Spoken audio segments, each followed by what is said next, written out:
Assalamualaikum warahmatullahi wabarakatuh. Sampurasun. Yang saya hormati, saya muliakan, saya banggakan seluruh pahlawan kemerdekaan Republik Indonesia dimanapun berada, baik yang ada di sini maupun ada di seluruh persada Nusantara dan seluruh arwah leluhur yang berkeringat, bercucuran air mata, berdarah-darah, merengangkan nyawa demi kemerdekaan Republik Indonesia.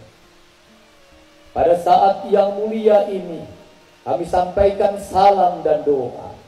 Semoga seluruh leluhur bangsa ada dalam kebahagiaan di alam pengembalian dan senantiasa memberikan doa juga pada kami untuk terus mengelola negeri ini sesuai dengan tujuan kemerdekaan negara Republik Indonesia. Adalah sebuah renungan introspeksi kita terhadap peran kita sebagai anak bangsa, peran kita sebagai aparatur negara, peran kita sebagai penjaga kemerdekaan Republik Indonesia. Introspeksi itu bisa diukur seberapa besar pengabdian kita pada bangsa ini, seberapa besar keringat yang terkucur bagi bangsa ini, seberapa besar cucuran air mata yang diberikan kepada bangsa ini. Berulang-ulang harus kita ucapkan dalam setiap saat, apa yang kita berikan bagi bangsa ini bukan apa yang kita dapatkan dari negeri ini. Karena apa yang kita berikan bagi bangsa ini, maka pengelolaan pembangunan sesungguhnya merawat dan menjaga negara kesatuan Republik Indonesia, merawat seluruh kekayaan dan sumber daya alamnya agar senantiasa memberikan manfaat bagi seluruh masyarakat Indonesia. Selain memberikan manfaat, juga harus menyimpan sebagai dana investasi untuk bangsa kita ke depan. Menjaga artinya tidak boleh ada sejengkal tanah pun di negara kita yang lepas dari diri kita. Seluruh kalimat itu akan terus terulang dalam setiap upacara peringatan kemerdekaan Republik Indonesia, dan itu harus masuk dalam sumsum sanubari kita. Ketika terlepas dari seluruh janji dan sumpah itu, maka kita tumbuh menjadi pengkhianat bagi negara kesatuan Republik Indonesia. Untuk itu, maka sebuah gerakan pembangunan harus mengarah pada peningkatan kualitas sumber daya manusia. Peningkatan kualitas sumber daya manusia bukan hanya jenjang pendidikan yang ditingkatkan, bukan hanya TK dan SD, bukan hanya SD dan SMP, bukan hanya SMP dan SMA, bukan hanya SMA, SMK dan perguruan tinggi. Tetapi dibalik itu, pendidikan adalah mengarahkan manusia untuk mengenal jati dirinya, mengenal lingkungannya, mengenal bangsanya. Maka siapa yang mengenal dirinya, dia akan mengenal Tuhannya. Maka siapa yang mengenal bangsanya, itulah manusia Indonesia seutuhnya. Manusia Indonesia utuhnya adalah manusia yang memahami Indonesia secara utuh. Maka orang Sabang memahami Sabang secara utuh, orang Merauke memahami Merauke secara utuh, orang Sunda memahami Sunda secara utuh, orang Jawa memahami Jawa secara utuh, orang Sumatera, Bugis, Makassar, Mentawai seluruhnya memahami Indonesia secara utuh. Maka pemahaman Indonesia secara utuh hanya kita bisa didapatkan dalam local wisdom. Local wisdom adalah kearifan budaya. Kearifan budaya adalah ketahanan bangsa. Dari kearifan budaya maka lahir ketahanan bahasa. Dari ketahanan bahasa maka lahir ketahanan pangan. Dari ketahanan pangan maka lahir ketahanan pakaian. Dari ketahanan pakaian maka lahir ketahanan kebudayaan. Dari ketahanan kebudayaan maka lahir ketahanan bangsa dan negara. Maka Indonesia, manakala seluruh bangsanya memahami dirinya, memahami lingkungannya, memahami kebudayaan secara utuh, maka dia adalah nasionalisme sejati. Tidak akan ada satu detik pun asing menguasai sanubari pikiran kita. Itulah perang kita sebenarnya hari ini.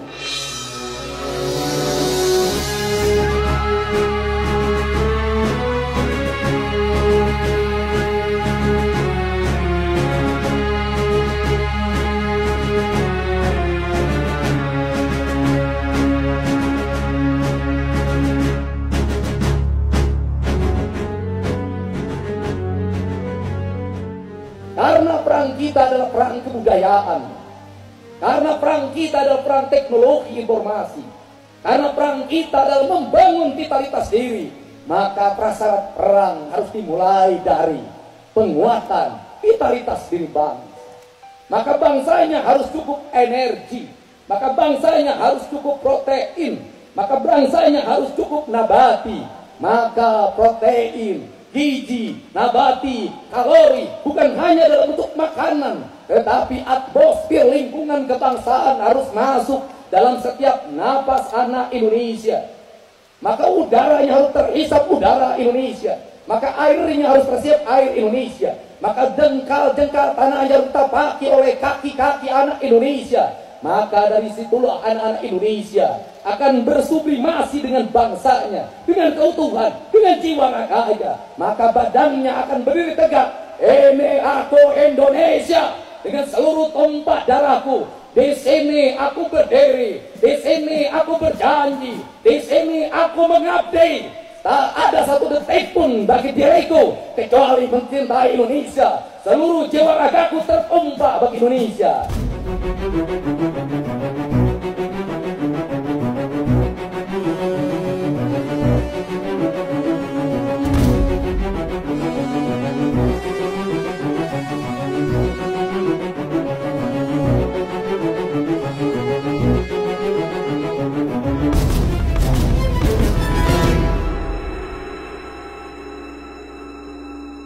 Maka kedaulatan negara akan tumbuh dari kekuatan bangsa. Tetapi sebaliknya, manakala sumsum jati diri bangsa mulai terlepas, nama-nama mulai berubah, makanannya mulai berubah, bahasanya mulai berubah, pakaiannya mulai berubah, keseniannya mulai berubah, maka dirinya sudah mengasingkan di kampungnya sendiri. Ketika manusia sudah mengasingkan di kampungnya sendiri, maka tanahnya akan menolaknya, maka airnya akan menolaknya, maka udaranya akan menolaknya, maka mataharinya akan menolaknya. Seluruh penolakan itu adalah petaka, karena dalam waktu yang tidak terlalu lama kita akan mulai tergeser di negeri kita sendiri.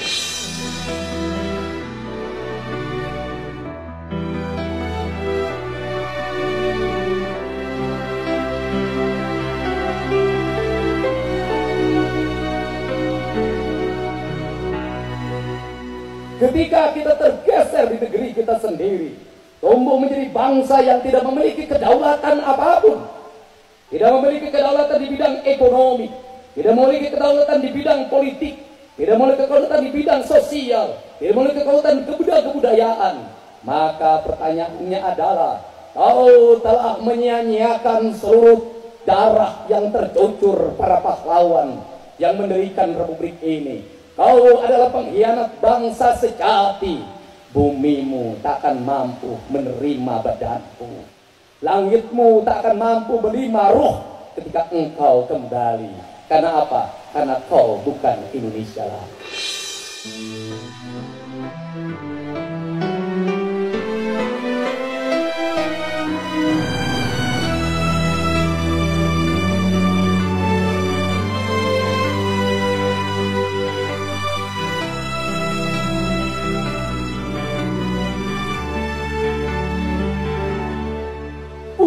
Itu di paruh perjalanan kita hari ini, baik yang masih mengabdi maupun yang tidak mengabdi secara formal, karena pengabdian tidak akan pernah berakhir, maka manfaatkan seluruh jeda waktu itu. Kelolalah keuangan negara dengan sebaik-baiknya. Jangan kau biarkan si miskin perutnya kosong tanpa diisi nasi yang bermutu. Jangan biarkan kau si yatim tidak mampu bersekolah karena hanya biaya. Jangan kau biarkan rumah-rumah bocor. Jangan kau biarkan saluran-saluran tergenang. Jangan kau biarkan pendidikan menjadi kesia-siaan. Jangan kau hambur-hamburkan BBM di perjalanan tanpa ada makna. Jangan hambur-hamburkan keuangan negara tanpa tujuan. Karena seluruh yang kita dapat didapat oleh pajak, retribusi, dan sumber-sumber lainnya yang sah menurut undang-undang. Dan itu mengurangi kekayaan kita. Berapa gunung yang sudah mulai gundul, berapa hutan yang sudah mulai tertebas, berapa aliran sungai yang sudah mulai menyempit, berapa tanah-tanah dan rawa-rawa yang sudah kau uruk, berapa seluruh leluhurmu sudah tidak lagi tempat untuk tinggal. Untuk apa? Pendapatan negara, pendapatan daerah, pendapatan negara, pendapatan daerah, pendapatan negara, pendapatan daerah. Ketika menjadi pendapatan negara dan pendapatan daerah, kau sia-siakan untuk pesta dalam setiap saat tanpa memikirkan masa depan bangsa. Kau adalah penjajah baru di negeri ini. Kau adalah company baru di negeri ini. Kau adalah pengkhianat bangsa negeri ini. Kau akan hancurkan anak cucumu pada suatu saat di masa yang akan datang, sehingga anak cucumu nanti merana, tak memiliki lagi energi, sehingga anak cucumu merana, apalagi hutan, sehingga anak cucumu merana, tak apalagi laut, sehingga anak cucumu merana. Setiap hari merengek-rengek meminta belas kasihan orang lain dalam bentuk bantuan, maka terkenal negeri ini. Untuk itu, kepahlawanan bukan hanya sekedar ucapan. Kepahlawanan bukan hanya sekedar heroisme kita 17 Agustusan. Tapi kepahlawanan adalah jiwa patriotisme sebagai anak bangsa yang senantiasa berjanji sebagai abdi negeri, yang senantiasa berjanji sebagai sabta marga, yang senantiasa berjanji sebagai bayangkara. Disitulah letak kebangsaan kita. Dan disitulah letak keimanan kita. Orang yang mencintai tanah air adalah sebagian dari keimanan kita. Untuk itu, mengabdi pada negara adalah keimanan yang kita miliki. Mari kita bersama-sama melakukan renungan secara terus-menerus dalam sanubari kita, agar kita tidak menjadi manusia yang mesra di kemudian hari. Mari kita terus perbaiki seluruh kekurangan-kekurangan yang kita miliki, agar kesempurnaan bisa kita dapatkan. Mari kita terus perbaiki kesalahan-kesalahan yang pernah kita lakukan, agar suatu saat kita menemukan kebenaran. Kemerdekaan adalah hak segala bangsa. Kemerdekaan adalah hak seluruh rakyat Indonesia. Nasi yang cukup adalah hak seluruh rakyat Indonesia. Protein yang baik adalah hak seluruh rakyat Indonesia. Gizi yang baik adalah hak seluruh rakyat Indonesia. Pakaian yang baik adalah seluruh hak rakyat Indonesia. Pendidikan yang baik adalah hak seluruh rakyat Indonesia. Mari kita berikan hak ini pada yang lebih berhak, yaitu seluruh rakyat Indonesia. Bulan Agustus tanggal 17 tahun 2017 ini, saya berdiri untuk yang terakhir sebagai Bupati Kabupaten Purwakarta.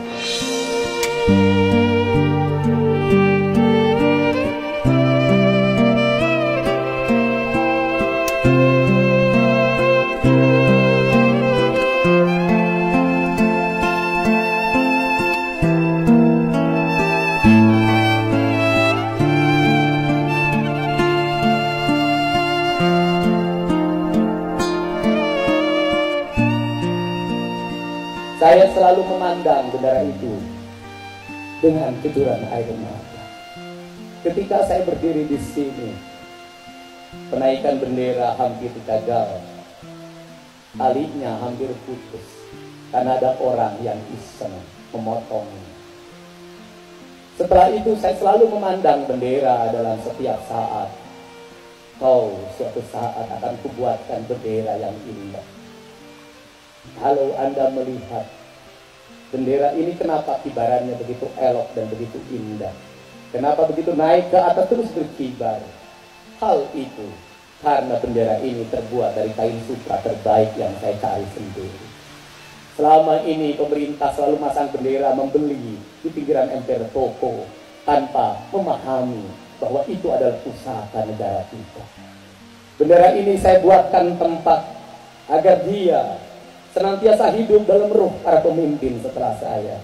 Biarkan bendera ini tersimpan di balai nagri, diturunkan pada tubuh hikmat dengan upacara, perpaduan antara tata upacara militer dan tradisionalisme kita sebagai masyarakat Sunda.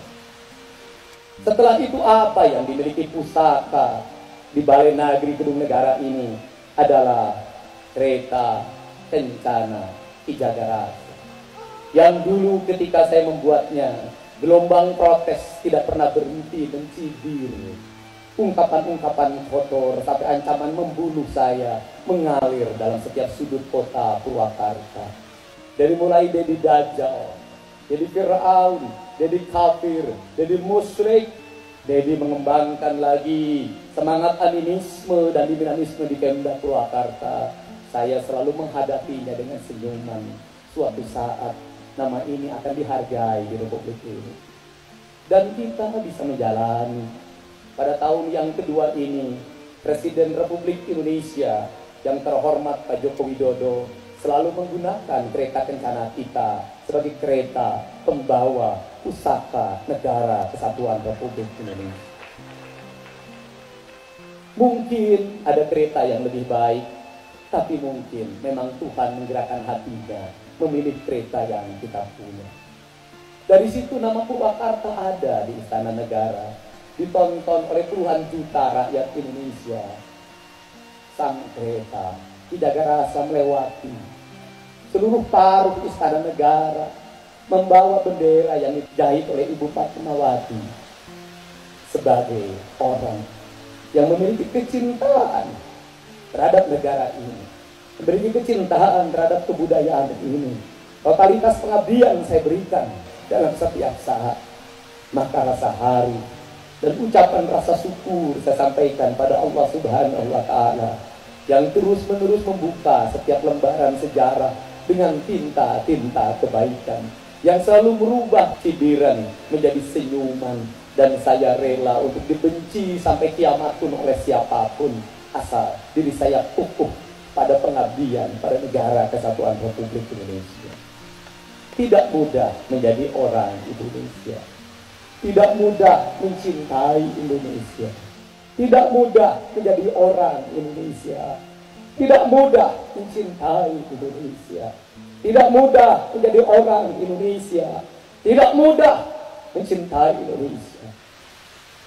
Di hadapan ayahku sendiri, sang pejuang yang masih tersiksa, saya bersumpah dan berjanji akan mengabdikan seluruh diri ini, kapanpun, dimanapun, bagi kebaikan Negara Kesatuan Republik Indonesia. Tak akan mundur selangkah pun ketika tantangan mengharuskan saya harus mengabdi dimanapun dan pada jenis apapun. Tuhan tidak pernah menilai orang dari struktur dan kekuasaannya, tapi Tuhan akan menilai dari pengabdiannya. Dirgahayu Indonesia, padamu aku bersumpah, padamu aku berjanji, padamu aku mengabdi, padamu air mata, keringat, bahkan darahku akan dipersembahkan. Kau adalah ibu pertiwaku. Dirgahayu Indonesia, dirgahayu rakyatku, sejahtera negeriku.